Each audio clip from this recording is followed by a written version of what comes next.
Hi guys, what is going on? How are you all doing? Welcome back to the channel. Welcome back to a new vlog. I don't know, my mic is facing down. Let me take it up. I don't know, what do you guys think? I think it keeps going down. Maybe I should put it up somewhere else. Okay, let's do this way instead. I think that's a bit farther, but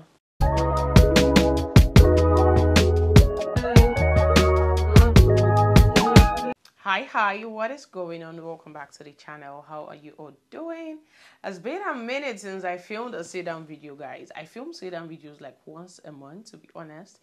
So this is like a new month. This is my birthday month, and this is me filming another sit-down video, you guys. If this is your first time, you're welcome to the channel. Welcome to the Jenna gang. Hey, what is going on? How are you all doing? So today's video, guys, I feel like is a rant. I haven't done a rant in like a very long time, but at the same time, it's not a rant. It's just me like giving you guys life updates about what has been happening or what happened in the past and all those gist and teas. Okay, so I'm gonna be sharing some teas and things I learned in the space of this, preparation of my birthday, my daughter's birthday, and generally in becoming a 1-year-old mother of a 1-year-old. Okay, I just want this to be like a relaxing video. Like I'm just coming up here and just sharing some things with you guys about what really happened with us, because I know I didn't upload for like almost 2 weeks, and that was like prior to Jenna's birthday. So I just want to fill you guys up on what really happened. I know I told you guys sometime around one of my vlogs I was going to be carrying people along like back to back, so let's not rumble too much and let's just start this vlog. If this is your first time here, welcome to the channel. My name is Jenna Chinwo and I'm a Nigerian YouTuber based in Port Harcourt. Please don't forget and please come join our family, and please don't forget to subscribe. Hit the subscribe button right there. Definitely check out my other content. Trust me, you're gonna love them, you're gonna enjoy them. Okay, welcome to the family. So where do I start from? Let me start 2 weeks or 3 weeks backward, or let me say 4 weeks backward before Jenna's birthday. A lot happened in a short while, and I couldn't fill it up in my vlog because I just kept on vlogging most of the activities of outdoor activities I was doing as a day. I wasn't really sitting down and like talking to you guys and all of that. So 3 weeks to Jenna's birthday, I realized that the baby girl is having something going on with her stomach. Like it just started like one day you see her like stew, and then the second day it's like it's not there, and then the third day you see her like stew. So I was just feeling like maybe it's something she ate for that day, or probably something she ate the day before and all of that. And guys, the 1 day 2 days 1 day in 1 day out thing, before I know, became to turn to like everyday persistent something. It was no longer 1 day in 1 day out. It was not like today, tomorrow, and she was stealing up to like 4 or 5 times in a day. Guys, that was a lot. I feel like if you're a mother and you're in that situation, you might want to go crazy. The funniest part is that the fact I was being calm is the fact that I was calm all through that period. I was shocked. Like, I can't go to the hospital because if they ask me and I tell them, that means probably something she ate, probably that day or the day before, and I had to wait till like 3, 4, 5 days to like observe. And when I went to the hospital, they were like, children's stomach, it doesn't really sit well with some certain things. It will stop by itself. I'm like, okay, no problem, guys. This thing prolonged from 1 week, 2 weeks. I'm like, what's going on here? To the point we had to go back again to the hospital. We told them, you know what, you guys should literally do a test, like, I don't know, anything. Because as a mother, if you have an infant that is going through that phase, you'll be so worried because the child is not eating. Like, whatever they eat, they literally just dump it out, and it did not sit well with me. I was so very, very uncomfortable. I was like trying to think. I even Googled. I was like, say, try this one, you try this one, try that one. Natural remedies of stopping stooling in infants. I even had to like second guess my baby formula I have been using. I was like, is it the formula? Did I buy the fake one? What is going on? It was a lot because I was worried. My husband was worried. We were just like worried what's going on. We just kept on saying, Jenna, reduce and not eating. And there was so much to like, I stopped giving her gari, I stopped giving her rice, I stopped giving, like the only thing I was depending on at that point was the formula. At some point, if we even stopped the formula, we were like, okay, fine, let us go back to the old formula, because we were supposed to like hold on to like a week, I mean the 2 weeks to elapse before we could start the formula for 1 year. But we were like, the one for 6 months is no longer holding her, so we should just forge ahead and start the one for 1 year. And you guys, we're going to start the one for 1 year. And all of this thing happened like the same time, because as at the time we started the one for 1 year was like around the same time she started stooling. So it was a lot. We were thinking, what did we do wrong? Where did we go wrong? What is happening? What is not happening, guys? I feel like that stage of my life was the most difficult and most confusing, because I didn't know what to do. Hospital told us to hold on, it will stop and all of that. You guys, it was a lot. I finally went to another hospital. The doctor was like, oh, he cannot say for a fact, but we should take antibiotics. And we took antibiotics, like they prescribed antibiotics, prescribed malaria medicine, thinking, oh, the solution is here. I took the antibiotics, I went home, I tried the antibiotics. You guys, it was like the antibiotics was working and was not working. What I mean is that the antibiotics was working for like a couple of days, and that couple of days is that instead of the stooling to stop completely, we observed that she would stool like 3 times instead of 4 or 5 times. So we're like, okay, it's gradually stopping. You guys, you know, for the next 1 week, this was almost like 3 weeks, this girl has been going through this process. Like, I don't know how I managed that period. I was so concerned. You could see her like reducing drastically. She's not comfortable. She doesn't even eat much. At some point she stopped eating like the way she used to eat. I was like, what do I do? Where do I start from? How do I even, like, I could not think of anything. So the antibiotics, at some point I was like, this is not working. 5 days out of the antibiotics we've been giving to her, she's still stooling. It hasn't stopped. So I was like, babe, let's go to the other hospital, because we have one emergency hospital and we have the regular hospital. So the emergency one was the one that prescribed the other drugs for us, the antibiotics. I was like, you know what, let's go to the regular hospital that have our folder, because the emergency one still has our folder, but this other one has more detailed information about us. So I was like, let's go to this other one. And when we went there, the general doctor was one I saw, because the pediatrician was not available at that point. And the general doctor was like, should I be honest with you, because some mothers just want solution. Whatever I'm going to tell you here is just the actual truth. There's nothing you can do about it, come what may. So let me just be honest with you. What she has is a viral infection, and it's called zentilitis. I honestly cannot remember the name, but she said it's a viral infection, and stuff like this stop by itself. You don't have to give them anything. It will just stop by itself. Their body tends to fight it. And I was like, you said what? This is something I've been going through for almost 3 weeks, and her birthday was like that week that we were. It was just that it was on a Monday we went to the hospital. I was like, you said what? He said yes, that there's nothing he's going to give to her that would stop it. All I have to do is just watch her and let her system fight it. For me, that was the hardest to take in, to be honest. Like, how do you watch a child go through something you cannot help? Or like, do you mean that there's nothing, no injection? Okay, I was like, okay, can they take a FAQS sample? That's more like a stool sample, and go through the stool to see. Baby girl is hitting on the door. I'm like, can I take a FAQS sample and go through the stool to see if there's anything? And he was like, what were you giving her before? I told him antibiotics. He said, okay. If they go through the FAQS sample, majority of the things they would see will be bacteria, because antibiotics is for bacterial infection, not for a viral infection. So they will tend to see billions of bacteria inside of the stool. But if I still insist, they'll still take the FAQS sample and go through it. And I was like, okay, fine, do it. Okay, so they took the sample, and till today, to be honest, guys, I don't know what the result says, honestly. The funniest part was that by the time we got home, you guys, when we got home, after the doctor told us there was nothing we could do, like literally there's nothing you can do, you just have to go home. We got home that very day, you guys. The stool had stopped by itself. I was shocked. I was like, I think it's high time for it to stop, honestly. And it was a lot to take in. Like, I could not believe this thing that's made me walk around for 2 weeks looking for solution. And today I just went to my regular hospital. The whole thing just died off completely. It was funny, and then it was just, just how it felt. It just made me at peace. You guys, thinking that was the end of it, Jenna came up with a fever. Like the following day, she just started having fever. I don't know what happened, but it wasn't just going as planned. It was a lot to take in.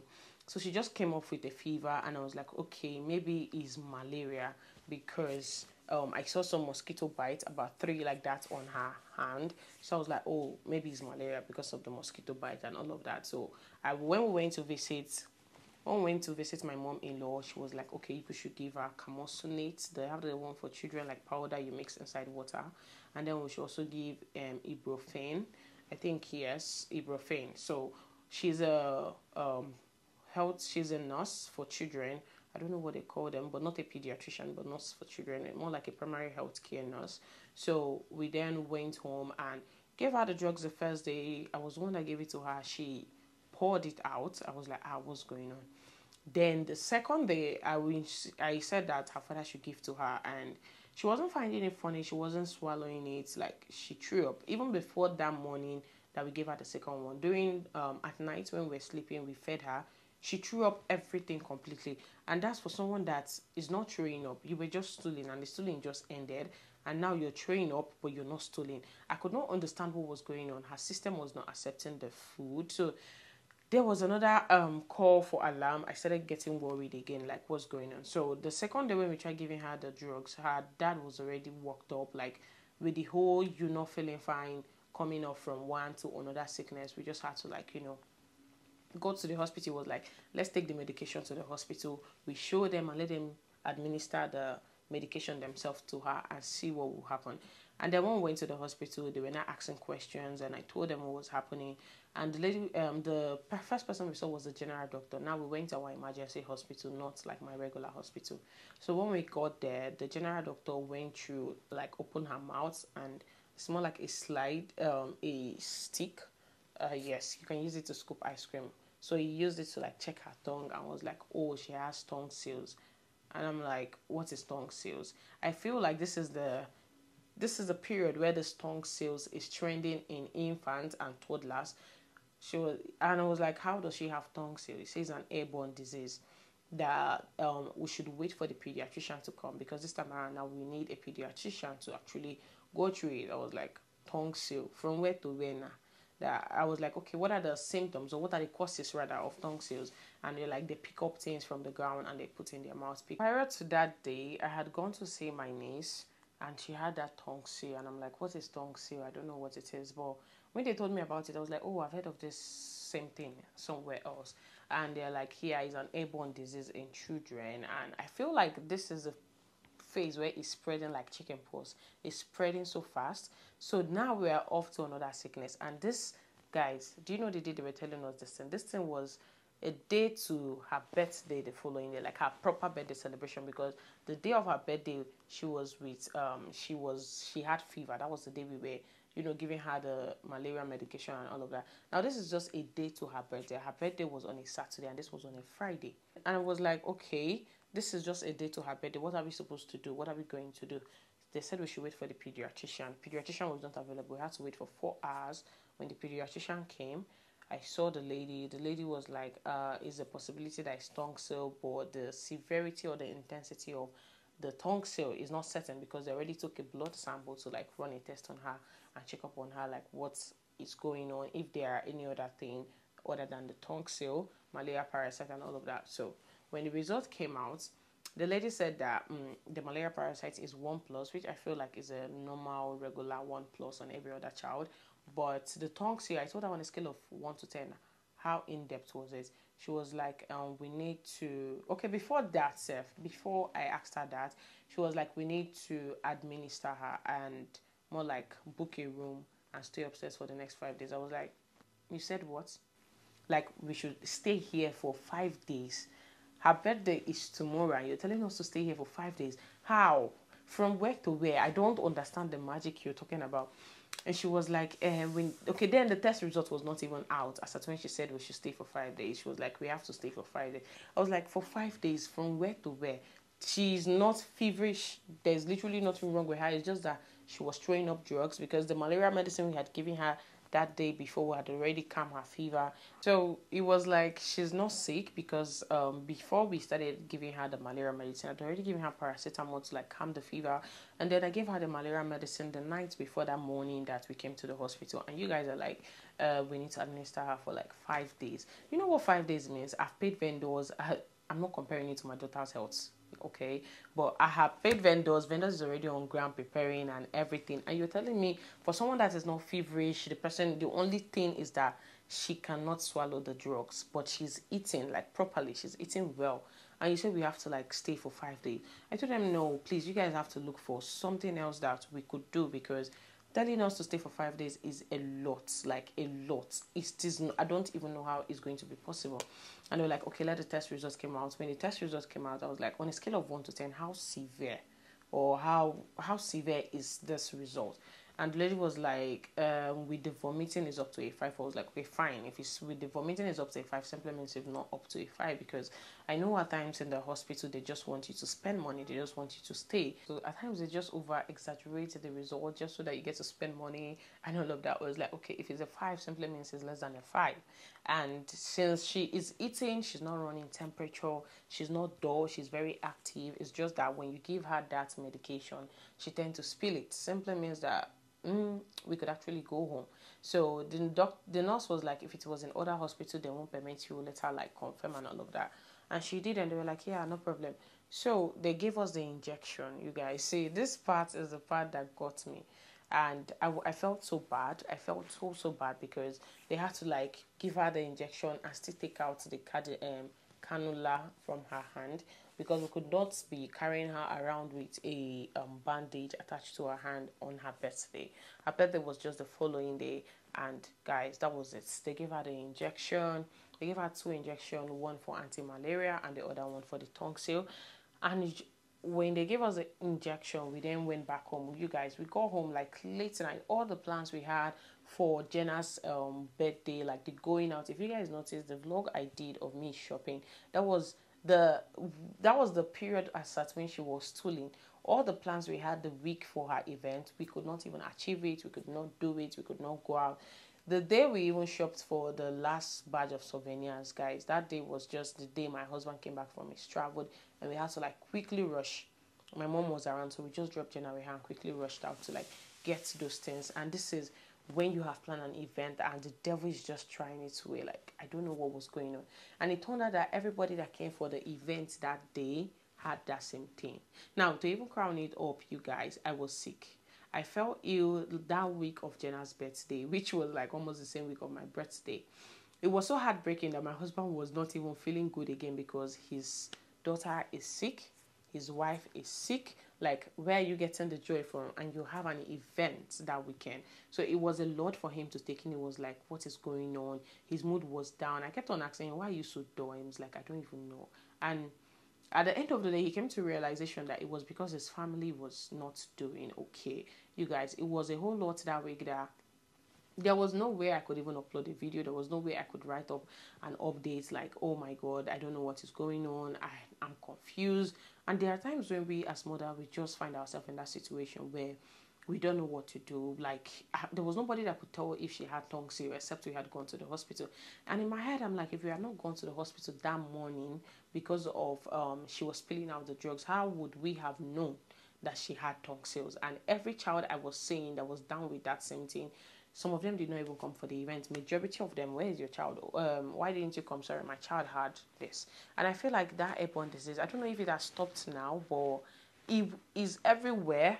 And please, parents, we should be careful with our child, what they put in their mouth. In short, if you have any child and you know someone that has it, try not to associate them with the person if it's possible. Because I can remember that they said it's an airborne disease, more like chickenpox that travels, so it travels around as well. Okay, yeah, that's just one of the update I wanted to fill you guys on. And thank God, I'm so grateful to God, we are better. We took the injection for like 3 days, took the anti-malaria for 3 days. We had to be going to the hospital back and forth like that till we were done with the medication, because I can't picture myself admitting my daughter into the hospital and me staying there. I hate to stay in the hospital. I feel like staying in the hospital will make you more sick, because even the food, the environment, the air you breathe is just not nice, okay? But I'm really grateful to God that, like, the way everything turned out to the fact that we found out earlier, it didn't weigh her down for us to like know that she had it. So I'm grateful to God it went quite well. And yeah, that's one thing that we went through, and I'm like, you know what, I just need to like sit down and feel you guys on it. But generally now we're doing all right, we're very fine, we're doing okay. I'm so happy, I'm so grateful to God, we're in good health, and